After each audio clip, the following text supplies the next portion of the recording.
Welcome back to Wines du Jour. We're having a good time here at a beautiful little Cantina Laredo.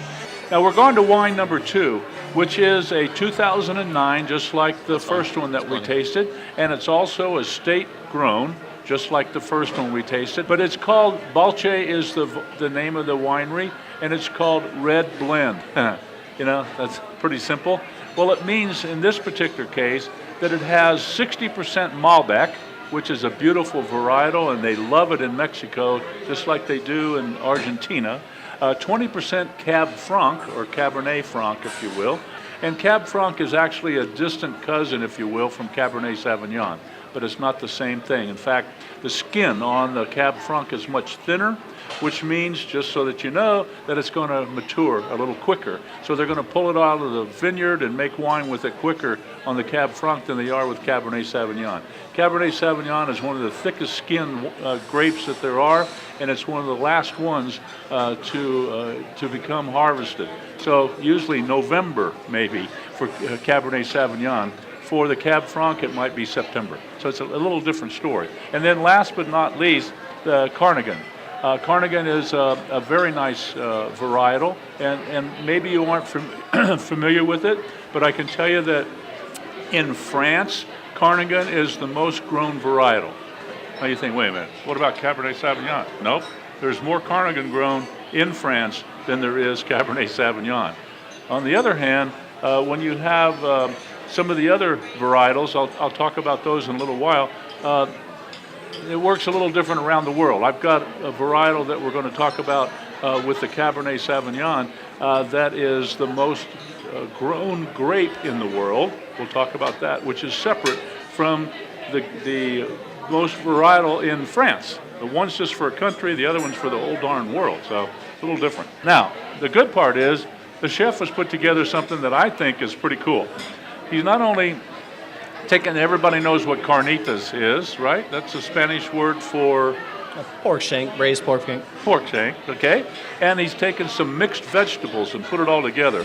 I have to tell you, it looks wonderful right here. But the combination of the Malbec, the Cab Franc, and the Carnigan is going to be a real nice overall taste. Well, it's about $22 a bottle, which is not very expensive for a high-quality wine coming all the way from Mexico, but it has that blend. The same thing with the first wine, which is estate grown as well, as I mentioned earlier. It's about $16 a bottle. Now, that's pretty doggone reasonable for a combination of Sauvignon Blanc, Chenin Blanc, and a little bit of Viognier. Now, the third wine that we're going to go to, I need to tell you a little bit about it because I don't want to run out of time without telling you.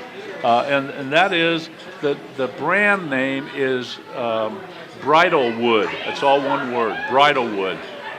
Bridalwood Winery is actually in Healdsburg, California, which is in Sonoma, in case you're not familiar with the geography. But the grapes are grown in the Paso Robles area.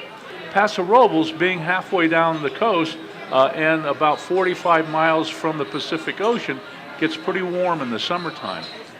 Who loves warm weather better than Cabernet Sauvignon? I don't know. So that's one of the reasons the Cabernet grown in the Paso Robles area is so popular. And there are a number of wineries in that Paso Robles area that grow Cabernet Sauvignon. And boy, let me tell you, it's really tasty. Estate grown is simple. There's a law, and it's not just in America, which it is a law in America, but it's in other countries as well.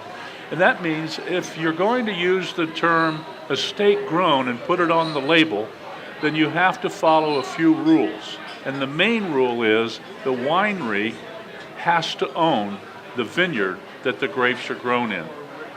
That way they have control of it 12 months out of the year. Or there's an exception, you know, it's America, there's an exception, and that exception is that if you have a long-term lease agreement with the person that owns that vineyard for the grapes, like 12 years, 10 years, then you can call it estate as well. You don't legally have to own the property.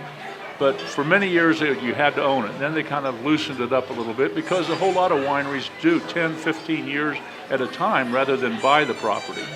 You know, we're talking about, as an example, in the Sonoma area, almost anywhere, northeast, southwest, by the coast, inland, by the Micomas Mountains, you're going to pay about $1 million an acre to grow grapes. That is a lot of money. So you got to think about that. So we got to go to a break, so don't go anywhere. We'll be back right after these messages.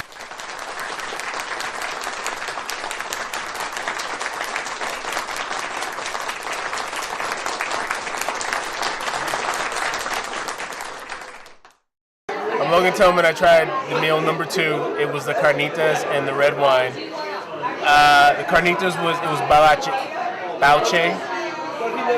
Red wine, the pairing went pretty well. The carnitas, it was peppery, which I like, was spicy. And paired with the wine, it made it a little more spicier, which I did indeed enjoy.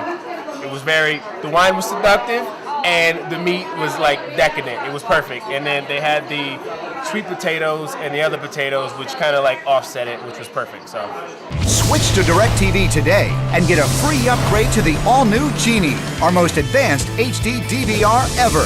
Genie serves your entire home with just one receiver, allows you to record any 5 shows at once, and gives you up to 3 times more HD recording capacity than cable. Order now and lock in your savings for 2 years. Other packages start at just $29.99 a month. So get all your TV wishes granted. Switch to DirecTV and get your free upgrade to Genie today.